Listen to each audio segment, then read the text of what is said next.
अपनी खींच को मिटाने के लिए बार बार वहां पर जाकर नौटंकी कर रहे हैं। सैन्य धाम को लेकर उत्तराखंड में सियासी जंग जारी है। कांग्रेस और सरकार आमने सामने है। कांग्रेस आरोप लगा रही है कि सैन्य धाम बनाने में धांधली हुई है, गड़बड़ी हुई है और सैन्य परिवारों की भावनाओं का अपमान किया गया है। ऐसे भी आरोप कांग्रेस की ओर से लगाए गए हैं। लेकिन अब सैनिक कल्याण मंत्री गणेश जोशी ने इस मुद्दे पर सफाई दी है और कांग्रेस को घेरा है।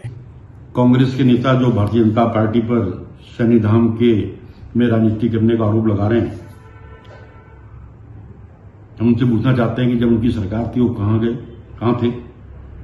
और यहां की जन भावनाओं के अनुरूप पांचवा धाम सैन्य धाम लगभग बनकर तैयार हो गया है, जिसमें 1734 शहीद परिवारों के आंगन की पवित्र मिट्टी को हम लेकर आए हैं। 28 नदियों का पवित्र जल हम लेकर आए हैं, जिसको अमर जवान ज्योति के नीचे प्रतिस्थापित किया है। भारत की सेना में 2 सैनिकों की पूजा होती है, बाबा हरभजन सिंह और बाबा जसवंत सिंह। उसके मंदिर उसमें है और उसका मुख्य द्वार भारत माता के अमर सपूत,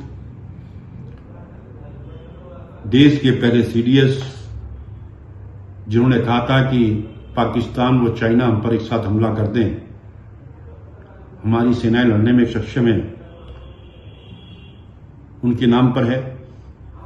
और हम दावे के साथ कह रहे हैं कि जब ये बनकर कुछ दिनों के बाद लोकार्पित होगा, जिस प्रकार लोग बद्री, केदार, गंगोत्री, जमुनोत्री 4 धामों को देखने आते हैं, इस धाम को देखने अवश्य आएंगे। अंदर के सभी काम लगभग पूरे हो चुके हैं, फाइनल स्टेज पर हैं। मुख्य मार्ग का काम कल से शुरू हो रहा है और ऐसे में कांग्रेस जब बनकर तैयार हो गया तो अपनी खींच को मिटाने के लिए बार बार वहां पर जाकर नौटंकी कर रहे हैं।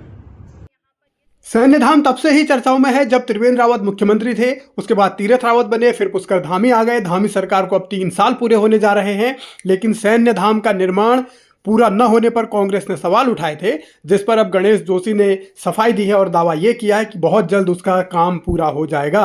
और आरोप उन्होंने ये भी लगाए हैं कि कांग्रेस सिर्फ अपनी नाकामी छिपाने और खींच मिटाने के लिए बयानबाजी कर रही है। लेकिन इस मुद्दे पर इतना तो तय है कि ये सियासी लड़ाई अभी जारी रहेगी, आरोप प्रत्यारोप का दौर भी जारी रहेगा। मंत्री ने भले ही सफाई दी हो, लेकिन करप्शन को लेकर भी बहुत सारे आरोप हैं जिन पर सफाई आना अभी बाकी है। मतलब ये कि इस सियासी जंग में अभी बहुत सारे पहलू ऐसे हैं जिनका उजागर होना बाकी है।